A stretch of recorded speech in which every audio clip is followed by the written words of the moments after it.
Hello, everybody, and thank you for tuning in to the Regen Meals podcast. Today we've got Taylor Moyer on from Ridgeview Land and Cattle. He also works with Land Trust, which helps create some unique revenue opportunities for landowners. And Taylor's overall background is he blends really caring about farming, ranching, but also understanding that profitability is necessary before anything else, and that everything else should really be built around creating sustainable business endeavors. And I completely agree, and I think we're going to have a good conversation here. So, Taylor, welcome. Thank you. Yeah, you nailed that intro too. Thanks, brother. Appreciate it. Yeah. Um, so, great place to start. I would love if you could just catch me up. Like, how did you get into the farming world? Where'd you grow up? And I'd love to just hear your story. Yeah, that's a long story. So I was born in a ranching family or farming family. Both sides go back 5 generations. Both sides of my family, those family farms are still in the family. So Okmulgee Dairy in Virginia is my dad's side, and Battleview Orchards in New Jersey is my mom's side. Both of those are owned by my cousins now, and they're owned by the 5th generation, and the 6th generation is running around in diapers. My parents went to Virginia Tech, did not go home to their family farms, moved to Vermont, started an apple orchard in Addison County, Vermont, which is where I'm from, Shoreham, one of the most beautiful places on earth. Our primary business was commercial apple industry and a little bit of pick your own until I was in 4th grade when we started to get large into cattle, primarily the stocker cattle business. So you're shipping yearlings up from the Shenandoah Valley, Virginia, and intensively grazing yearling cattle through the Vermont spring, summer, and fall, and then part of that commercial process. So I was attached to my dad's hip for all of that. That's some of my earliest memories. In fact, I keep one of my favorite pictures right here in my desk. That's little Taylor unloading a cab over, potbelly truck. Love So it. when those, yeah, we'd get a couple loads of those in every year, and this was before there was nice step-in posts, but we had polywire reels and old 3-wheelers and 4-wheelers and fiberglass posts, and we grazed cattle. And that's what was kind of normal to me. But I was into everything, 4-wheelers and snowmobiles, and played sports and spent summers out west working on a ranch in Colorado. Just kind of a into everything type of kid. I didn't think there was a future in ag. Everybody told me there was no future in ag for young people, right? So I saw consolidation in my own small town of small dairies conglomerating into big dairies. Apple orchards going out of business when the apple market shifted to the West Coast, and I used my love of building and solving problems to go get a degree in mechanical engineering, and I had a 15-year career in NASCAR actually. So I worked professionally in racing pretty much from the day after I graduated high school until I was the crew chief of the 8 car for Junior Motorsports. My last season was the season of 2023. So when the checkered flag flew at Phoenix, which was our championship race, I put down that side of my life, and I had purchased this property myself outside of Charlotte, North Carolina in 2018 as an investment. Never originally had dreams of thinking I could make a go of it, raising cattle, which is my passion. But certainly wasn't gonna give up on that dream until I proved it out otherwise. And so simultaneous to my racing career, I bought this farm and rebuilt it. It was 30 years abandoned. And then went and got some educate. The way I knew cattle farming and ranching, just by learning from my dad, and then what you could find in university publications. Just it did not seem like a margins business to me. Very volatile. The old saying: to break even at best, you make money 2 years. You break even 1 year and you lose money another 2 years. That just didn't sound like. I just figured there had to be a better way. I'm pretty good with math and numbers, and I kind of stumbled upon kind of this regenerative movement first. And I am kind of buzzword adverse. I had been grown up in the time of organic and kind of seen that term be taken and then used against people, just used in a not a malicious way, but not exceptionally truthful way. So anyway, but when I started to look at like what's the economics of starting a farm or ranch operation, you're like, man, you're looking at some pretty high overheads. I mean, this isn't 1973 anymore. Diesel fuel is a lot more, and the cattle price has not gone up nearly on the same trajectory that the input cost has gone up. Interest rates, even in 2019, I guess during COVID they got pretty low, but I wasn't quite stepping over full time yet. And so when I looked at it, just made sense to me to try to work with nature, not against it. A lot of those principles just made perfect sense to me as far as, all the different types of things that regenerative gurus talk about. And I've read all the books, they're all stacked behind me. I have my own flavor of doing things. But as I move from kind of the how I want to produce to what's the business model going to be, I fell into a way of thinking, or a school of thought called Ranching for Profit, which is owned by Ranch Management Consultants. And I was able to attend 7-day school there, and that really put me in that gave me the economics and finance tools to, pencil out a business plan that was viable. And then it also, which was probably even more valuable, put me in a network of people throughout the U.S. country, or I guess the world, really, because they go international now, that are doing things kind of the way my brain thought they should be done, and now I have a peer group to lean on. So, that was a huge part. So then in 2023, it's funny, about June, I started to pencil leaving racing, and that's actually, that's a cattle square right there behind me on the board, and the prices, looks like in June of 2023, price of a 750 weight steer is $1.80, and the price of a 450 was $2.10. And if anybody's followed the cattle market, by the time I got out in November, those prices had almost doubled, and they've only gone up since then. So that was scaling was a very fun problem to try to solve. My capital didn't go nearly as far, and by that point, interest rates were 8%. So I am not great at anything, but I am stubbornly stubborn, and I will keep trying. And I'm not afraid of failure. I fail daily, and I just try to fail fast and fail forward and learn along the way. And certainly this rising cattle market has helped me fail and learn and not go out of business. And I think that is I got lucky with the timing. So hopefully I can get my learning done while there's still money to be made, so that when this cattle market turns, which maybe it is turning now, I've learned my lessons, and I can really have a well-oiled machine. So that's the hope and the dream, and we'll see if we get there. I love it, brother. Thanks. Yeah,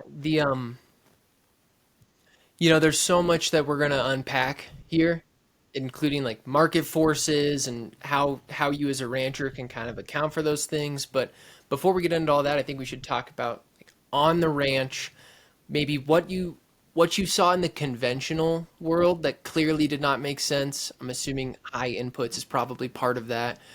And then how you've kind of stripped away the fluff of regenerative and found the elements of improving your own land that made sense financially as well. And just kind of how you've honed in on your process and what that looks like today. Sure, yeah. So I have a lot of respect for the guys in the regenerative podcast world, and Clay Connery, the Working Cows podcast. He's a friend of mine, and he says it best. He says, you can go broke trying to save the world. And that is, if you just tried to apply every regenerative practice, soil health principle immediately on your land, you can fall for the same problem that conventional farmers fall for, and you can have all these different inputs that don't pay for themselves quick enough to recoup your investment, right? So you end up in a cash flow crunch and you go out of business. And my number one concern, you will never hear me speak ill of a farmer or rancher in this world. The thing that concerns me the most is the loss of farmland to development. I don't care if it's, energy development or home development. You rarely see people bulldozing down neighborhoods to put it back in farmland. So, with that being said, when I stripped down the regenerative things, it's the principles, right? And it's what can I work with in nature that helps me achieve the same goals that other people maybe achieve in a more conventional manner, right? So the biggest thing is just managing what I have the ability to manage and don't worry about the rest. So by managing the grazing of my cattle, I can really use the cattle versus the tractors to manage the land in a way that I want to manage it, right? So I can adjust how much grass I take at certain times of the season, and that has big effects on water holding capacity and soil health, and my balance of legumes versus grasses and things like that. Um, if I can run a 20% legume mixture in my grasses and have those things fix nitrogen from the air for free while I sleep or watch football on a Sunday, that sounds way better to me than having to write a check for chemical fertilizer. Luckily, I'm also on a piece. The reason I was able to afford to buy this piece of ground is because it's hilly and steep and it was never row cropped. Um, and it's got a lot of creeks on it. So the other big thing is I am frugal as all get out, and I want to save all the soil nutrients here. If I abuse my land, it ends up in the creek and it ends up on my neighbor's place. And I'm just not a wasteful person. So that sounds terrible to me, you know? So that's kind of the parts I've stripped away is I almost, the term I use instead of a regenerative a lot of times is I just almost use like the most economically sustainable practices I can at this point in my business. There will come a time when my business will scale to the point that yes, I might have to have a larger tractor to physically handle the amount of tonnage of supplemental alfalfa that I feed out on pasture. Stuff like that, right? But if you're just starting out, you don't have to have all this stuff. For instance, something I still love to use, we do have a tractor. We use the tractor to move round bales around. There is years, so I'm getting a little bit ahead of myself. We love to stockpile, fescue for winter grazing. Fescue it is a terrible grass in the summer. It's endified infected. That's what we have a lot of around here, and it's rough on cows. But in the winter, it makes an amazing standing hay product. Basically, once you get your first frost, it holds its protein value, and it's a great way to graze cows, leave them out on pasture, do all the things we love to do. We could either try to stockpile enough grass and keep our herd numbers low enough that we didn't have to feed grass at all or feed hay at all, but we try to do a balance. So this year hay happened to be really cheap. Cattle prices are way up. It behooves us to have more stock around here and feed a little hay. We will make more money, and we have to have enough revenue to be a sustainable business. Like, that's what I tell everybody. If I don't make enough revenue to pay for this place, we don't get the help at all. Like, I can't be part of the solution. So, but my cows do not care whether that hay bale shows up in the field by spaceship, John Deere tractor, or in our case, a hay bale unroller behind a four-wheeler. So we have a 2001 Polaris Sportsman 500 that's worth $1,500 maybe. And I welded up a copied Greg Judy's bale unroller. I can weld and paint, and I built myself one. And I prefer to use it over the tractor because I can go feed hay so much quicker. I hate cranking a tractor. It's slow. It only gets out there so fast. I can throw a bale on the bale buggy and zip it out, unroll it for my cows, check everybody, and be back before I could ever even get out there on the tractor, especially with where my cows are right now. So, I don't know. We just try to strip away the principles of what we want to do and then look at the most efficient and economical manner to do them in. And it is a balance. You have to have lifestyle balance. I am very aware that some of my practices may not be sustainable when I am 5, 10, 15 years older. But at this stage of my physical ability and this stage of my business, I'm okay with a little unsustainable effort in good times to help the business get started to hopefully, carry it on for a while. Yeah, it helps to have that engineering background. You can just weld and design whatever you need. Yeah. It's also a curse. You look at everything as Sure. a problem to solve and your brain never shuts off. So my wife really loves it when I don't sleep at night and I just go figure out problems on the couch. Yep. Yeah, I get that. Solving the world all the time. Yeah. Um, let's talk about the whole J curve principle that people talk about, right? Where if you want to go from conventional to regenerative production, if you want to, you finally have that realization of like, oh, my soil health is degrading. Like this is not going to be a good approach over the next 50 years. And you decide that building that soil health makes sense. A lot of people say, well, in the initial phase, your yield is going to drop. You're going to have to take out loans. You're going to have to cover this portion of loss for a couple of years. and then your yields will increase and you'll be able to make that back.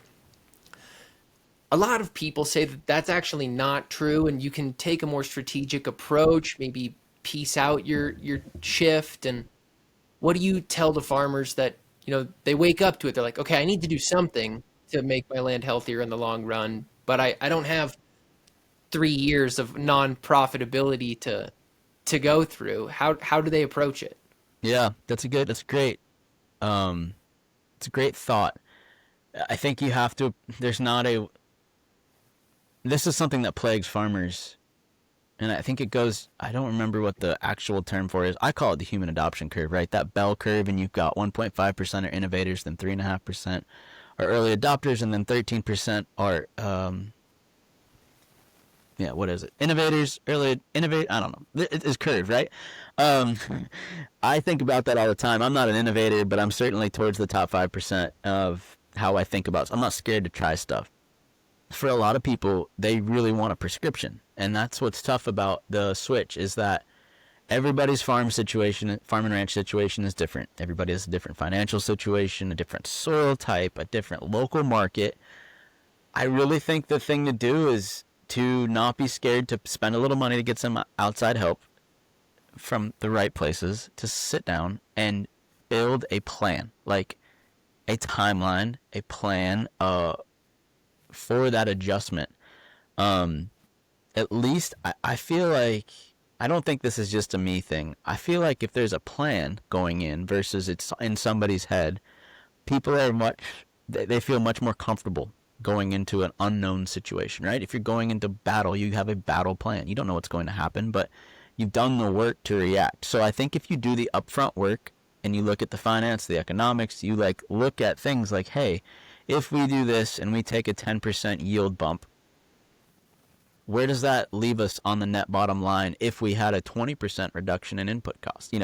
I think people can pencil that out. I love working through situations. This is in fact what I do for a lot of people when they, just call it business consulting. I love to figure this stuff out with people. Hey, if we save X amount of dollars per acre on X amount of units of N, because we're going to spend the money, we're going to spend X amount of dollars per acre to put in some legume or intercrop something in. Yes, if we have an initial yield bump of Y and we have prices locked in or we're hedged, how does this all work out? I think working through those situations and having some bit of a plan can really make people more comfortable, so that when these things happen, it's not a surprise. What they say, you can't manage what you don't measure. So I probably have the opposite problem of trying to work through things too much, and sometimes I just have to jump and do them. But that's my best advice: is figure out who you are inside yourself and what makes you comfortable to take that leap, and then do not be afraid to get the help. I mean, I love helping people. There's a million people more qualified than me to help people through these.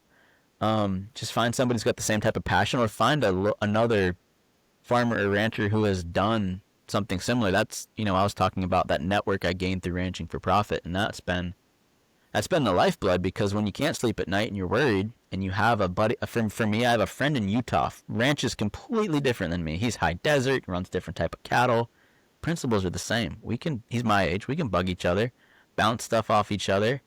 So I would say don't make a plan and don't be afraid to ask for some help.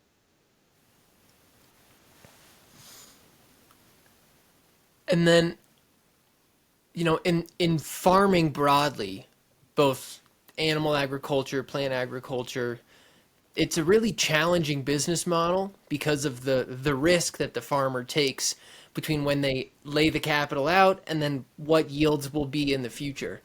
And so how do you account for that? What has your solution brain thought of as ways to manage that? So what I use personally is an insurance plan. I'll be honest with people. So I have multiple classes of livestock here, and some of those classes of livestock are eligible for a risk protection plan. Can also be done with a hedge on the board. That is what it takes for me personally sometimes to spend the money. I take and this year I had to pay a premium. The market didn't fall. That's great. That means I'm making money. I had to pay a premium, an LRP premium, because the market didn't fall and I didn't get a payout. That is okay. That's what was there, and so that's what I use personally. That that can also be there's a lot of mixed feelings about those types of policies, but I think that again into what type of person you are and what type of risk management you are um, comfortable with. What type of risk you're comfortable with, and then how you're going to manage that. I think risk management is needs to be a huge part of every agriculture business. The biggest way that we combat that, it's called sell-by marketing, but a lot of people, the simplest terms is I'm never out of the market. So the easiest way for me to hedge is as soon as I sell something, I buy back immediately in the same market. So our personal business model within our herd of cattle is everything is sell-by. And that doesn't mean I'm sitting at the sale barn and trading stock or cattle. That means every time I'm selling a class of cattle, whether it is my calf crop, whether it is some cows that I've bred, whether it is some heifers I've developed, as soon as I sell them, I buy back in the same market. So I'm always selling something that's overvalued and buying back something that's undervalued. And the money between is my cash flow, right? That's what works for me personally. I understand that may not be possible for like a row cropper or somebody else. I think that's maybe where some diversification can come in. I definitely think most people farms used to be more diversified than they are now. And I think we need to take a step back into diversified endeavors. And I think that's also a great thing because those new enterprises could be, something the next generation or the generation coming back to the farm could own and run and manage. I think that's certainly a risk management strategy. Have something more than just the soybean and corn paycheck. I know a lot of ranches out west. They use their hunting as a large revenue driver, whether they manage it themselves, whether they lease it out to a hunting guide, or whether they use a product like Land Trust to manage that. We do agritourism here. We are diversified. It's weird. People just look at us as a cattle herd, but we're pretty diverse within our cattle herd. We have a lot of enterprises within there, and then we have agritourism here. And those are kind of all the tools that I use. But I think that whole risk management section needs to be addressed by the leader of the farm and ranch. Yeah, I love the idea of setting up multiple revenue streams that are independent of each other to some extent. So if there's market forces on one, it might not affect the others. Yeah. So the real key to that, there's a cautionary tale in there too, and I see people, especially in the regenerative space, fall for this when they look at Will Harris, when they look at Greg Judy. I'm sorry, not Greg Judy. When they look at Will Harris, they look at Joel Salatin. They see all these enterprises. Those guys have been in the business a long time, and they did a very good job. They're great marketers, and they're great farmers. But at the very beginning, they didn't have all 20 enterprises. I have seen a lot of people enter the business and get too diversified. And every enterprise has its unique set of overheads. And now how each enterprise supports each other gets so murky that they can't tell that they got one enterprise over here that's actually extremely profitable, and there's three over here that aren't really at all. And the extremely profitable one kind of carries those, and it can't define things. So there is a cautionary tale of too much diversification. But if you can find diversified enterprises that share overheads, and you just spread the overheads within the same, unit of land, I think that's a great thing. I just wanted to throw in that cautionary tale of getting pulled too many directions and getting so diversified that you can't make heads or tails. And then I've seen more people get lost that way. And that's when they end up coming to me like, I got to sort this out. That's where unit economics, like, that is great. Learn how to calculate the gross margin per unit on all your enterprises, and it becomes very clear that you have a clear map to what is making you money in your business. Yeah, and that's a challenging number to get to in ag in these different models. Are you familiar with Ambrook? Have you seen that Yep. bookkeeping platform? I am. Yeah. So they focus a lot on that and using ways to track that, but what's your approach? How do you get to understanding the profitability of your different business units and like making decisions off of those. So I went to ranching for profit, and that's all you work on. It's not all Right. you work on. That's a large part is learning unit economics, gross margin per unit. That's what I ran the whole time I was racing and dreaming of leaving racing to come back farming. I was just running hypotheticals, using local numbers in my local markets to see what would be some of the most profitable enterprises I could run here before I jumped off in it. What I use now actually is I don't use Ambrook. I use QuickBooks, but I do pay for a bookkeeping and business coaching team, and it is the most valuable thing in my business. I use Ranch Right LLC, which is out of Wyoming. I have the most fabulous bookkeeper, Mandy, who's like, like my aunt or my mom that I meet with almost weekly. Makes the accounting and bookkeeping side super simple on my end, and it leaves me in the role of CEO to make decisions. And then I have a up-to-date P&L broken down by enterprise every single month, current. That keeps me in extremely good standing with the bank because I know my numbers every day, inside and out. I have a dashboard of where I am on everything. And when I didn't realize how valuable that was to the banks until I started to get larger, and the fact that they're like, let's see a balance sheet, and you're like, give me 1 minute, I'll send it over. They're like, whoa, wait a minute. That should be the norm, I believe, but it's not. So the small amount I pay to be on the Ranch Right, be a Ranch Right client, I think I get the value back tenfold for sure. So that's how I do everything.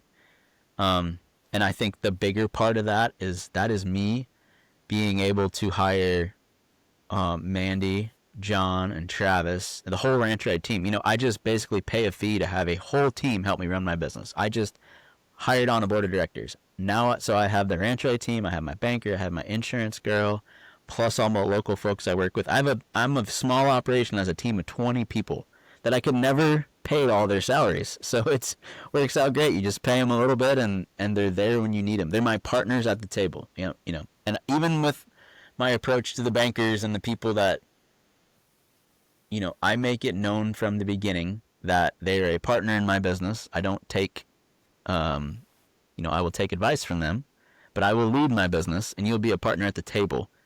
I do see too many people I felt like have given up control of their businesses, and they're led by their banker and their agronomist, and they're not the CEO of their business anymore. They're just the operator in their business. And I think for whatever reason, that's a travesty, and we have to get back to leading our businesses and making all those folks have a seat at the table. They have their value, but it's yours. Your name is on the note. Your name is at the end of the road. You're liable if the cows get out on the road, so lead it.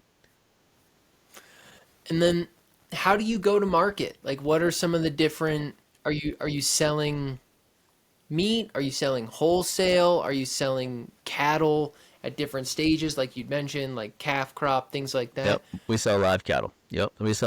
So the reason I'm not D2C is twofold. One, I raced for 15 years. I gave up every single weekend from Valentine's Day to Thanksgiving. I spent Thursday through Sunday gone.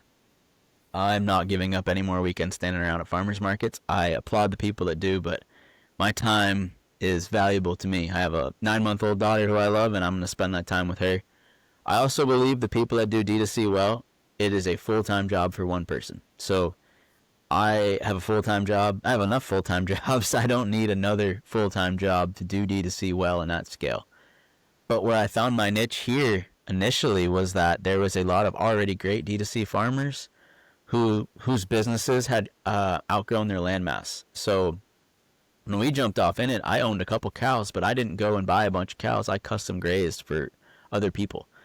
So we found this cool niche where we could sell our calf crop and then background other people's calves here, get them all straightened out, and then I would sell the calf crop and other backgrounded cows to these D2C farms.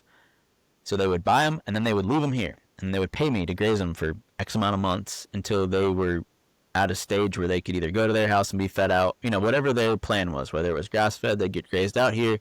Some of them would stay here 6 months, 9 months, then they'd go get grain finished at their place and then go on. So that was the niche that we use. Our cattle, our herd that stays here they're a very moderate type of cattle. So a lot of times I still market those calves. I try to market those calves to folks in the D2C. Um, One, because I like to see my cows stay around here and feed my local community. Charlotte, North Carolina is a huge city, and it's only an hour behind me. So I love that people can. It may be under a different label, but somebody in Charlotte is eating my beef. That's important to me. I have no problem with the commercial cattle market. I do sell some things at the sale barn per se, but yeah, our marketable products are live cattle here. We do that a plethora of different ways. We know what we're good at. We try to play to our strengths. We know what we're not good at. Try to avoid those. We've learned that along the way. And we know what our land does. We know what type of cattle do the best on our land. So, like, female cows do very well. We're not really a great stocker operator. You really have to supplement cattle hard through the hot months here to get any gains. But we're pretty good at putting weight on cows. We're pretty good at developing cows to then sell to other people, commercial cattle. So yeah, that's what we do. We sell some bred heifers. We sell some bred cows. we do. We have a cow calf herd, so we have a calf herd here, and we'll sell wean calves. We try to keep our business pretty flexible so we can, move with the market. Yeah, it's interesting. So it's almost like you have multiple avenues that you can sell, not the same product, but you can sell the cows at different times based on which ones make the most sense. Yeah, absolutely. So, the number one killer of new business is cash flow. That's why we started with a custom grazing business we're still custom grazing for the original client. We're 3 years in. But we get a check for that every single month, which most beef cattle operators don't get. Traditional cow-calf guy gets one check a year when he sells his calves. So I was not, me and my accounting team, we plan out cash flow 2 years in advance. I mean, it takes a while to get a bred cow to have a calf and then have a marketable product. So we make 3 or 4 or 5, sometimes 6 big sales a year of like type cattle, and those can be all types of things. Again, it's really just me evaluating what in my herd is overvalued. What does the market want that I own right now? Sometimes it's in the fall. I'm in fall calving, in a fall calving area, and sometimes in the fall I've got 10, 20 nice fall bred cows that guys are willing to pay a lot of money for. So I sell them, and then I buy back more cows. They might be spring bred cows or whatever. So I try to be very flexible in giving myself the option to make considerable revenue throughout the year to keep the wheels on the business grinding forward. Yeah, it makes sense. What are your thoughts on certifications? Like the whole world, I know you'd mentioned, organic was a challenge, and there was a whole era of that. And yeah, I would just love to hear your take on it. So I think the best certification anybody could have is just go meet the farmer where your food comes from. That beats any certification. I think all of those things start out with good intentions. And the more there's middlemen between the farmer and the consumer, the murkier the waters get. And again, I'm going to say that most people try to do good in the world. But the certification world, sometimes it pays, sometimes it doesn't pay. Let's use organic for example, and I'm a child of the organic era, meaning, I was a kid when I remember it first coming on. And what I've heard is that initially some of the best thing I can think of by me growing up was organic dairies. And I have some good friends that own 2 separate whole dairies. They have one whole organic dairy and one whole conventional dairy.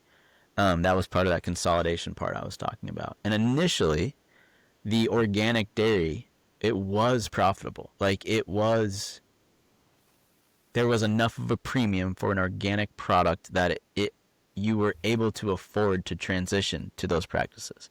But then over time, as it becomes normalized, those margins have come back down to where the conventional dairy and the organic dairy have the same margins, and they just have twice the amount of work. They're twice as big. So yeah, I kind of have mixed reviews. I drink both types of milk. I think as long as people, I think it's good that people have consciousness of wanting to know where their food comes from. I think you should be a skeptic of that. I think as parents and adults, we should be responsible for what goes in our bodies. I think any type of food labeling manipulation or, you know, the beef industry. This is no secret. The beef industry is the worst at it. I hope MCool goes through. I am so tired of seeing Australian beef labeled as product of the USA in the grocery store. That's misinformation for the person who's not quite as educated about markets, which is there's only 1.8% of us that are farmers. So there's a lot of people that don't realize when they're picking that piece of meat up that it wasn't raised by me or one of my other U.S. cattlemen. I think that is worse than the certification thing. But yeah, I think transparency and food labeling, and I think the certifications are fine. I just hate to see when they are used to put other types of production down. I think that everybody in this country should have a food product available to them to eat, right? So as much as I don't love commercial poultry operations, I've been to them. I have friends that own them. I've helped out at them.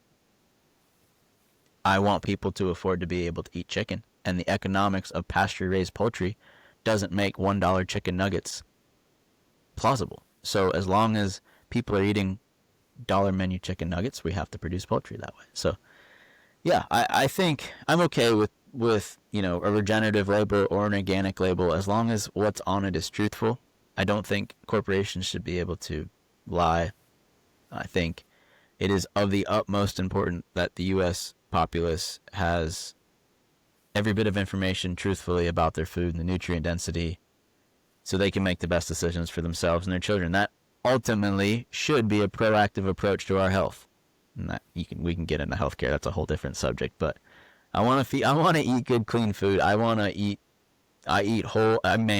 more saturated fat than anybody in the world.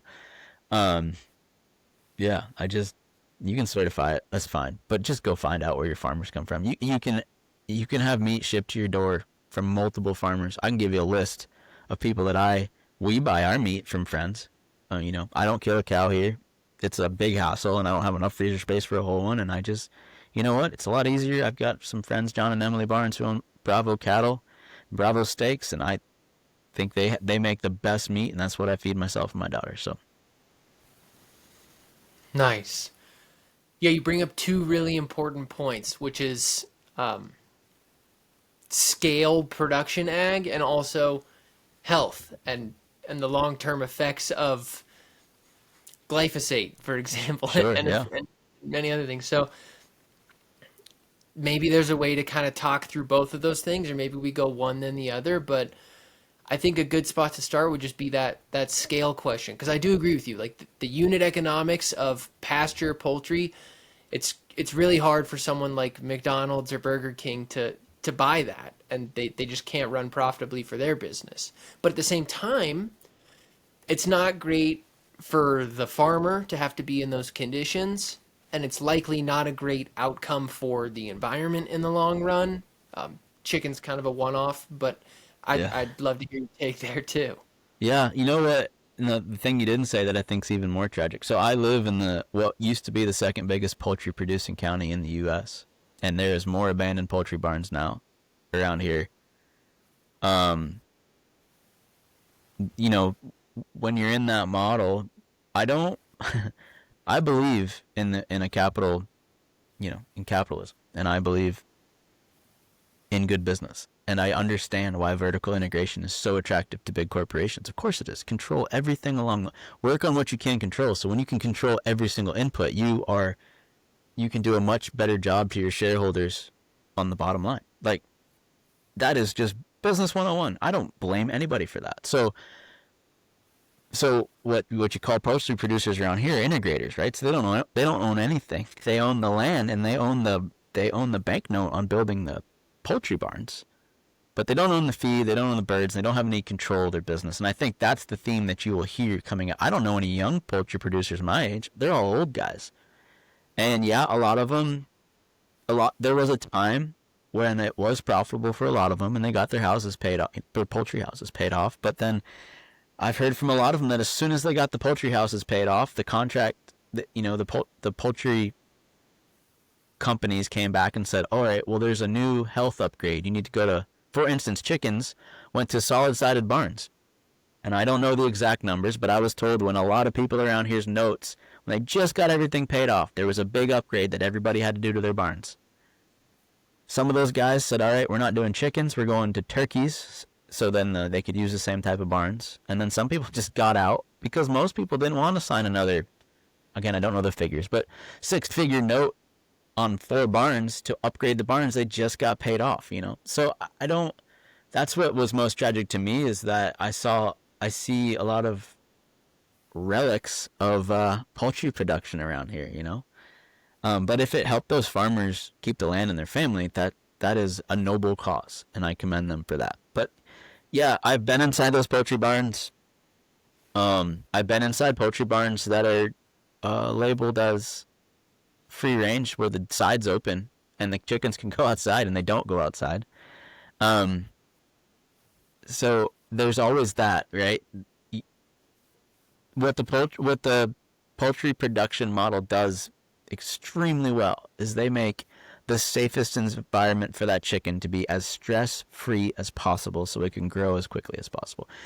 I didn't mention this, but we have a lot of kids that work here. I love having high school kids come and work here. And 2 summers ago, the same person that I custom graze cattle for, they do a bunch of pastured poultry, and they needed to get bigger. And they asked if we would be interested in custom grazing poultry.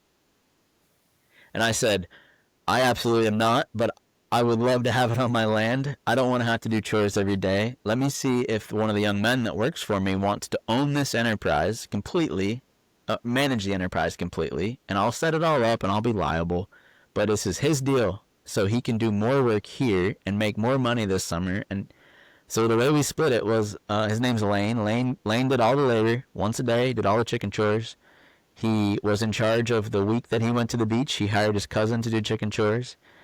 He got the labor check, and then I got the rent check and yardage check, pretty much, which was, I got a couple $100, but Lane made a couple $1,000 that summer. So we had batches of birds that would come in, and we had all these big mobile chicken tractors that the owner, they brought them here. They brought a feed wagon here stocked with feed. They brought me hoses. We had everything hardlined, and Lane's responsibility was every day move the coops. So water was hardwired in, so move the coops and then feed. And Lane did a great job. I thought everybody won. We did a couple batches of them over the summer in North Carolina, and it was neat. And it was hard work, man. It was hard work. And I know what they sell those birds for, and I truly believe the work. I know the economics of that top to bottom, and they couldn't sell it for any less and take a loss doing it. I can't imagine at what scale you'd have to be to take less for a pastured poultry product. But that D2C, my D2C client that sells, they're selling their product in the right location for people to be able to pay that amount and want to pay that amount for their food. So yeah, I think there's multiple ways in agriculture, and there's room for all of us, and there's a need for all of us. Because there is some people we're gonna need. What's the guy's name that owns Paul something? He was a veteran. Is a veteran. Pasture Bird? Yeah, Pasture Bird, right? So he's now at scale on pasture, which is awesome. I would love to do that. There's not many people like me. That's the bigger problem in ag. Where's all the young people? I'm a 37. I feel old. Where's the young people don't have control of the land? That's a big, if you've been a commercial barn poultry producer and now your grandson comes in and says, well, I want to do commercial barn size on a moving solar thing on the fields, and you're 90 years old and you still own the place, and if the barn that doesn't move is paid for the place, it might be hard to wrap your mind around that. So I don't know. There is ways to do it at scale. it's an uphill battle, and I think young people's access to land and finding enough young people that want to be producers is a big problem. I wish there's not.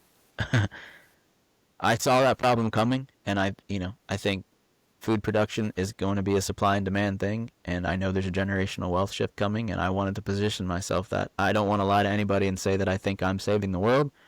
I think I love to be outdoors. I love physical labor. I love the problem solving that is a farm, but I also know that I think young, intelligent farmers and ranchers are going to be needed, and I want them to be in the seat of being needed in the future. So, Yeah.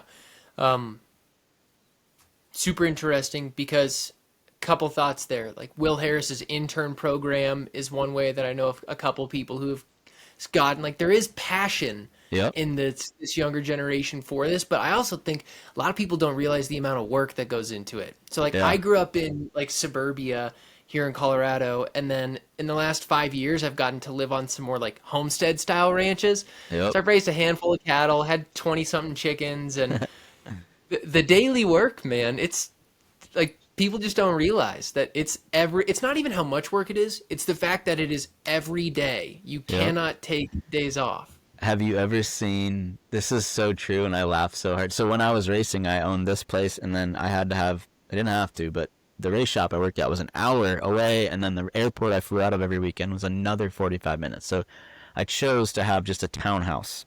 And I would, on the townhouse, to feel like any night that I was waking up and farming, I stayed here, and any night I was waking up and racing, I stayed at the townhouse. So I drug some old cow troughs, and I literally brought 5-gallon pails of good old composted manure, and I had a back patio garden. I didn't keep the spreadsheet, but I saw a great spreadsheet the other day of like the input cost if you kept track of your time and your labor and paid yourself of a backyard garden, and like how expensive those vegetables would be. And it is so true. I would spend a couple $100 at, getting plants, and then if you valued your time, and that's just because that's what's comfortable to me, is I love grabbing a couple cherry tomatoes or grabbing a squash or zucchini, but I think that's the biggest thing for folks is like try to grow something. Try to grow something, and get and keep track of.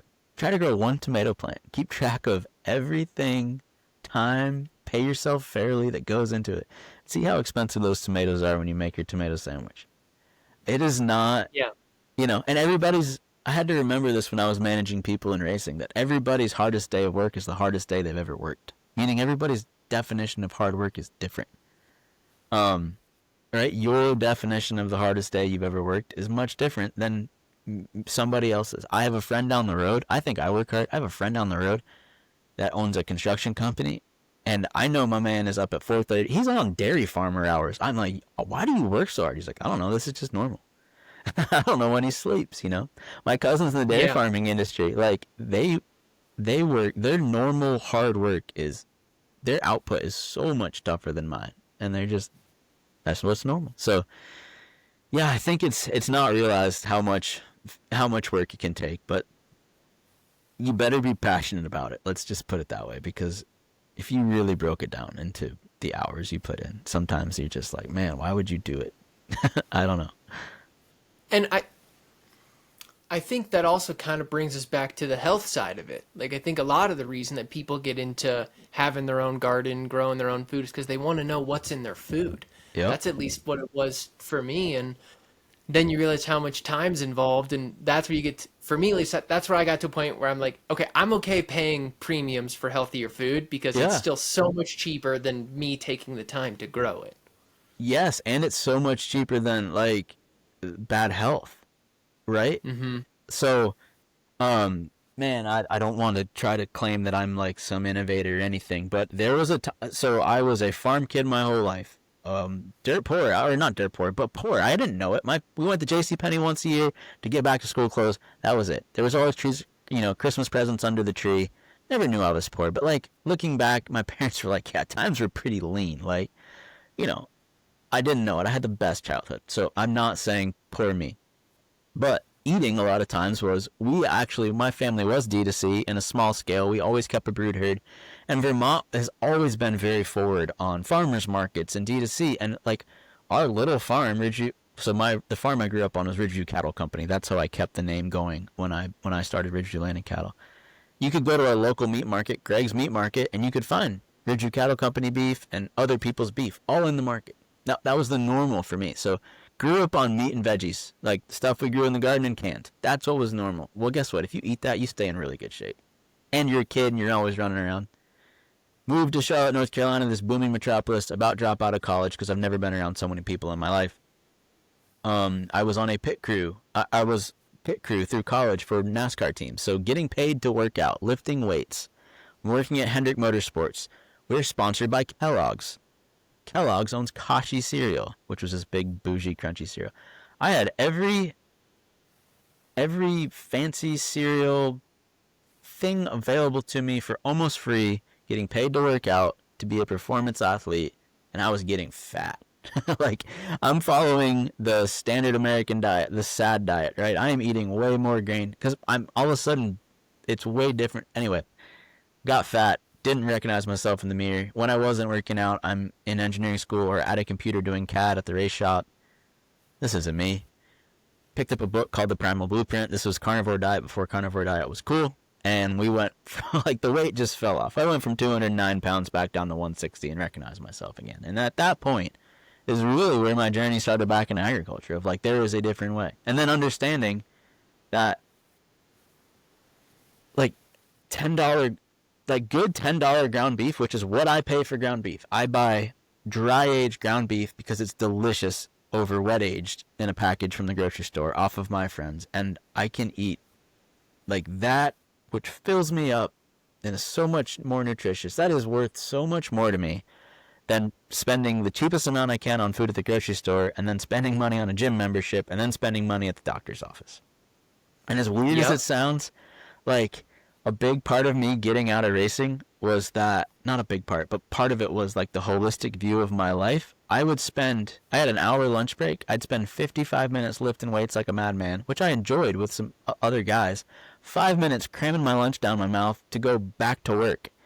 And I'm like, why isn't physical activity, like, why isn't moderate physical activity just part of my daily routine where I don't have to get up early to go to the gym? You know, why isn't it just that I do enough physical activity to burn the calories I consume? And now I don't have to watch what I eat. Jeez Louise, I just almost can't get enough calories in a day when it's 110 outside, you know? Can't get enough water in you, and you just run out of steam a lot. So that's kind of had the same journey, and my wife and I are both in pretty good shape, and we just eat we cook a lot. We use whole foods.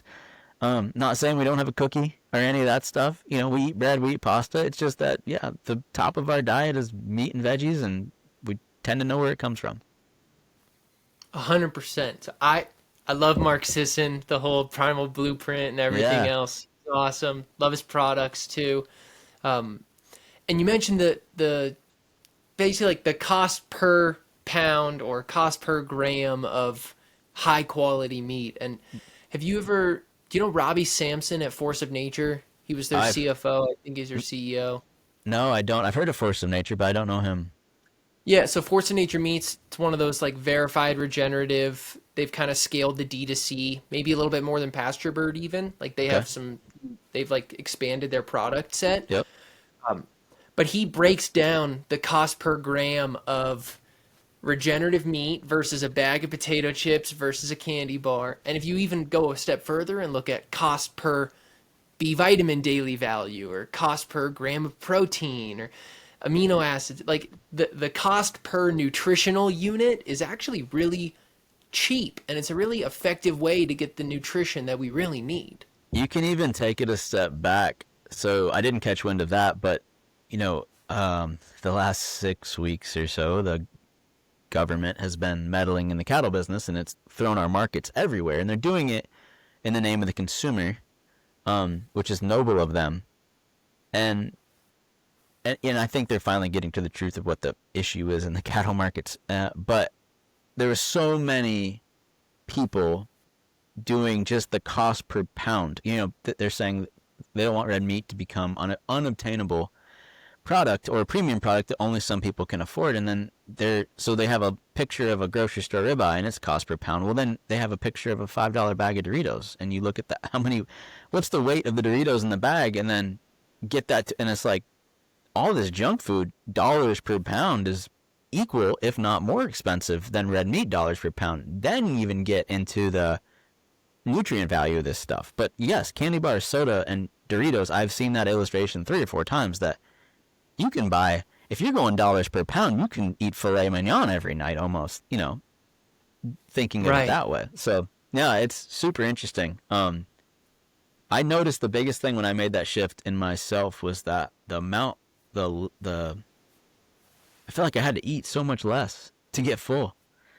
Like it, and I can eat. My wife calls me a garbage disposal. But and I still eat junk food. I'm not some saint that doesn't ever eat junk food. But I can. You're like, man, I just put away a whole bag of chips and I'm not full. But I can eat 12 ounces of steak, or that's a big steak, 8 ounces, and you're like, okay, I'm full. My body's satisfied. So I don't know. There's definitely something to it, and I'm big about responsibility, and I just think I think it's a burden on our neighbors if we don't take care of ourselves, right? It's a burden on the healthcare system. The healthcare system, right or wrong, should be there to help the people that need the help. But if you have the ability to help yourself, that's a bigger help to your friends and neighbors, to not burden them with, tugging on the healthcare system. So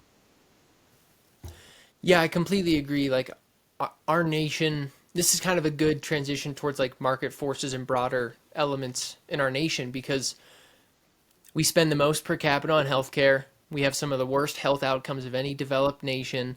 There's something to do with the way we're producing food and the way we're living our lives that is impacting our health. And you don't see that in other developed nations the same way. And then similarly to that is kind of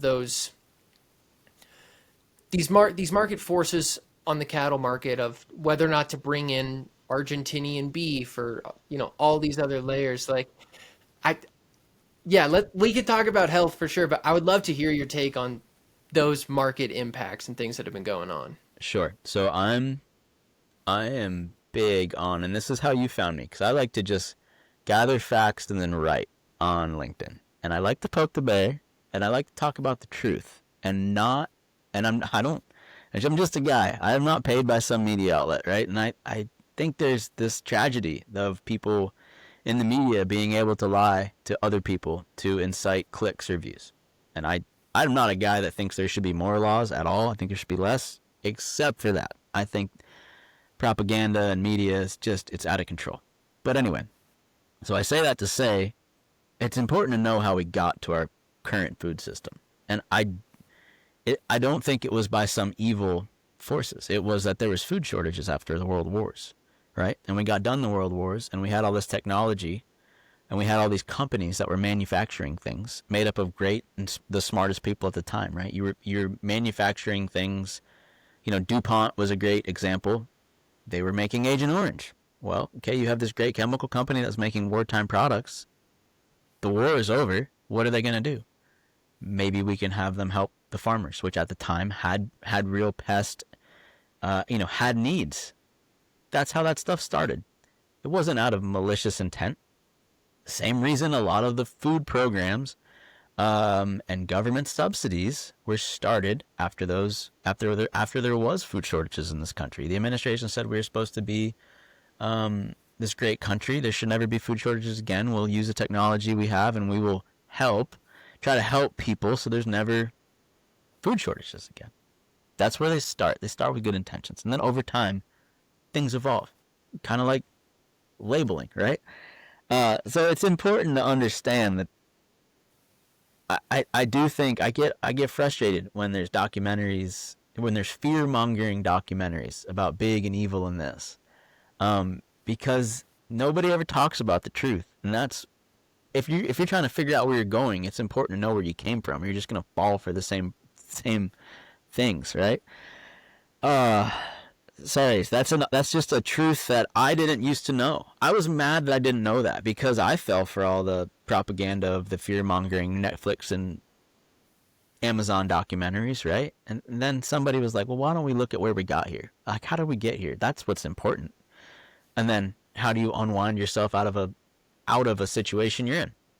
Um, so no, I don't actually believe that. I certainly don't believe anybody should go hungry. I don't want to see that. And I do believe there's room for all types of production. I don't believe there should be any type of meddling. There should be any. I don't believe the government should be involved in anything. Ask the Indians, right? I'm from the government. I'm here to help. That's a great joke. For so many reasons, just bureaucracy in general, too slow to react to market conditions, multiple reasons. For beef and cattle specifically, if you want to talk about that, the Argentinian beef, the amount that they're talking about importing would be a drop in the bucket, tiny drop in the bucket. It's small enough so that it wouldn't even affect the grocery store prices, and you would only find that beef in the grind or in the rough beef. I don't know what they absolutely call it. Now let me be absolutely clear about something. We need the packers. The beef industry has to have to get meat from me, a cattle producer, to consumers at the grocery store. There has to be a middleman called the packers, and that is, there's corporate packers, there's feed yards, there's a whole industry. They're very good at what they do. I appreciate the fact that in this country, if you can raise food products, there is generally a market to take them to. If I need to just go make some money real quick, I can take cows to the sale barn and they will sell. But I think things have got out of balance, and what people don't realize is the price of live cattle do not affect the price in the grocery store. There's this thing. Ranchers and farmers sell live cattle to the packers. Packers then sell box beef to the grocery store. And I think that got missed, and I don't think many people know that. Again, 1.8% of us are farmers and ranchers. 0.3% of us are cattlemen. That's a pretty small percentage. So I like people to know the truth. Now, the administration has been looking at this from all types of ways. I think all types of industry have gone through consolidation over the years. That happens if the government needs to interfere anywhere at all. We have the Stockers and Packers Act. There's been steel monopolies broken up. There's been telecom monopolies broken up. I think the government's only role should be checks and balances and making sure there's no collusion or corruption. That's really all I think. And then past that, there should be free markets. But I know it's a lot more complex than just that. And I'm not an expert. Only know what I know. I'm sure it's, like I said, I don't want to see anybody starve. But I 100% think that everybody at the grocery store should. It's fine to sell Argentinian beef or Brazilian beef at the grocery store, but it should be labeled as Argentinian or Brazilian, and then the U.S. should be next to it. And price it however you want to price it. Price it whatever works for the grocery store. Maybe Brazilian beef becomes trendy and people want to buy it. That's fine. That's fine. Just don't lie to people. Don't take my beef and label it something it's not, or take something that's not my beef and label it as mine. That's fine. That's it. Yeah, I mean, there's got to be some value that large corporations get from spending money on lobbies and funneling money towards systems that create laws. I think there's something going on there, but I'm not an expert to say, oh, it was this bill and this is what they're taking advantage and that's how they're making this money here. And yeah, that whole side of things, the bureaucracy and the lobbyists and the different organizations, and then that's just where the collusion needs to be looked at in a lot of things. In the government itself, I don't know how you sort that out though. I try, like, a big part of me here, and I got this from one of my grandfathers, is I'm a realist. I have, as much as you have to be realist. You have to work in what's happening today and the things you can affect, or else you'll go crazy trying to fix all the world's problems, right? So I just try to be the best that I can be, and hopefully that's an example to somebody. And if someday doing that puts me in the position where I can affect more change, I hope it does. So that's kind of actually why I write, is because those are the feelings I have. I probably spend more time than the average bear thinking about cows, markets, and research and all that stuff. And if what I know helps somebody else to know the truth as I see it, then I think that's a good thing. Yeah, I think the same, like that's why I'm doing this podcast is that same idea. Like I just want to get these concepts of common sense ranching that builds soil, common sense farming that helps take care of the land, like all the simple stuff. Yeah. Um, what are your thoughts on inputs in farms more broadly? Like you mentioned that you buy hay. I think it's kind of dogmatic to think you should never have an input on your farm. Um, but I also think the flip side of that is some of the more traditional chemical oriented inputs are some of the things that lead to the health problems in our society that are sitting in our food products. And Yeah, so, I don't yeah, disagree what are with your that thoughts? statement. Um, I I've worked for conventional farmers. I there's a we use very few chemicals here, but there's a time or two we have to use like to spray under fences, right? I've got so many miles of fences. Somebody would live on the end of a weed eater versus I can zip along with a four-wheeler and keep it burned down enough that my electric fences um, don't short out. But that allows me that like 0.5% of chemical use on the total acreage allows me to manage the other 99.5% very, very well. And I just use it as a tool. And I don't actually take it lightly. It's funny. I get a weird taste in my mouth with that particular chemical whenever I'm around it. Um, the amount of chemicals, this is like a fear mongering tactic. It is a tool. While I don't, while I don't, um, love it by any means or want it in my food either. It is a tool to be at scale that some people have to use to get enough production out of their land at this current state they're in to be a viable entity. And again, I go back to if they go out of business, who's going to own it? BlackRock? We're going to build some more housing developments? I mean, there's not a piece of land in my county anymore at agriculture value. Everything's at residential value. $16,000 to $20,000 an acre for food. You can't farm here. Won't pencil. I mean, I I happen to get so lucky that I bought this place at an affordable rate and I could sell it and make an astonishing profit. It's ridiculous, but that's not what I want to do at this point in my life. Um, but yeah, I agree with you that I don't think we ever know the ramifications of those chemicals that are in things. Um, I don't think people take it lightly when they do that stuff, when they mix that stuff. I know a lot of farmers that have invested in professional like mixers where you put the bottle in this closed container and then you close a lid and then it's like mixed so you never have to touch it. If farmers are they don't spend those thousands of dollars because they're too lazy to mix their own chemicals. They do it to keep the chemicals away from themselves. And then they distribute them, at tiny, tiny, tiny amounts per acre. So they don't take it lightly. But again, if you've ever seen some of these crops that get decimated by things or animals, one of the things I battle with here that I actually never have had to spray for, but I've seen some people lose an entire grass crop to these things we have called armyworms, where they'll come through and eat everything. And it is, I mean, if you didn't have a hay supply to feed your your next 6 months out of, you go out of business. Knock on wood, and I'm knocking on wood. I've never had to spray for them. But if it got bad enough and I was going to lose months of stockpiled pasture that I was going to propel my business forward, I would have to do it. What's my option? Go out of business. So, yeah, I don't think the misuse of chemicals is nearly as common as people think in agriculture. You know where it is common? People's lawns and golf courses.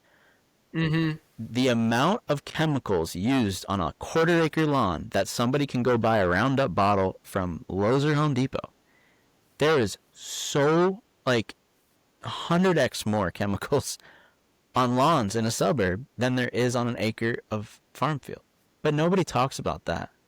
Your city parks that are beautiful, your golf courses all have ponds. They all go into streams. Think about that, right? Nobody talks about that. They don't talk about when there's new pavement reflecting the earth's, pavement is not photosynthesis, right? So people need to look in themselves a little bit and stop pointing the gun at the people that produce, provide their food. Is my personal opinion on all that. I would rather set my daughter down in a wheat field that got sprayed than I would on somebody's lawn that got sprayed. Let me put it that way.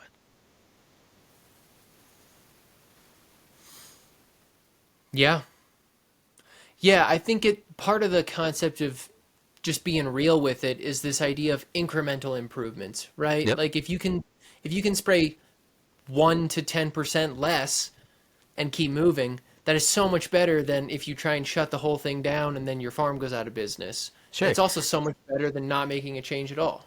Yeah, and I think the whole thing of free markets, like this is another good thing to talk about. I don't know any farmers that love writing the input checks. And talk about the government meddling. There's been 3 years of government of farmer bailouts, which the farmer, like I am pretty plugged into a lot of farmers and ranchers across this country, and nobody wants those. Now, if they show up in the mailbox, you have to cash the check, because if you don't and your neighbor does, he has a business advantage. But we don't want them, and because we know that we're just the pass-through. So they'll use the farmer and a politician will use the farmer and rancher and say, woe is me, these poor souls need this so they can be solvent. Well, guess what? Input prices don't go down.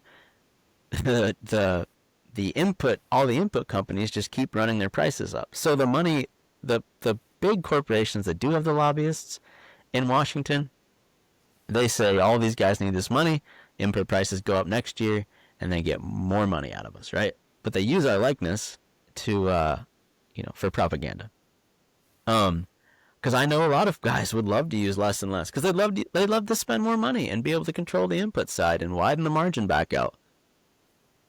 Yeah, so that's the biggest reason of why I guess you could say I'm a regenerative rancher, is because I choose to, I very, very much am focused on controlling the things I can control. And the thing I can control is the inputs. So if I cannot be beholden to corporations and their input prices, and I can figure out a way to have control of that input price, I do that. And that's so I can be more profitable.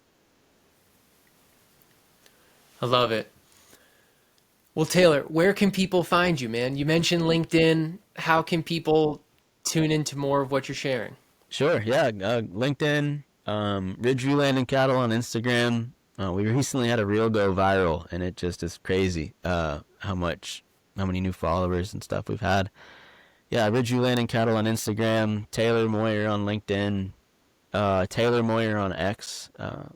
When Twitter turned into X, the agricultural world blew up in there, and that's where the real producers are at, and they talk very openly about all this stuff. And if you want to you can talk to anybody, ask their true opinion. Don't attack them, but just come and ask questions. And, it's, I think people, I have a lot of hope that people are waking up, coming around to like, hey, the same way we have a doctor and we have a lawyer, we should have a farmer in our life. Because I do think if everybody had a farmer, people would have a lot less doctors and lawyers. But yeah, come talk to me. I'll talk about cows with anybody, or farming or ranching, but cows are kind of my specialty, or that's what I like to think. So it's been a pleasure. I love it. Taylor, thanks so much for hopping on the show, and we'll talk soon. All right, thank you. Sure.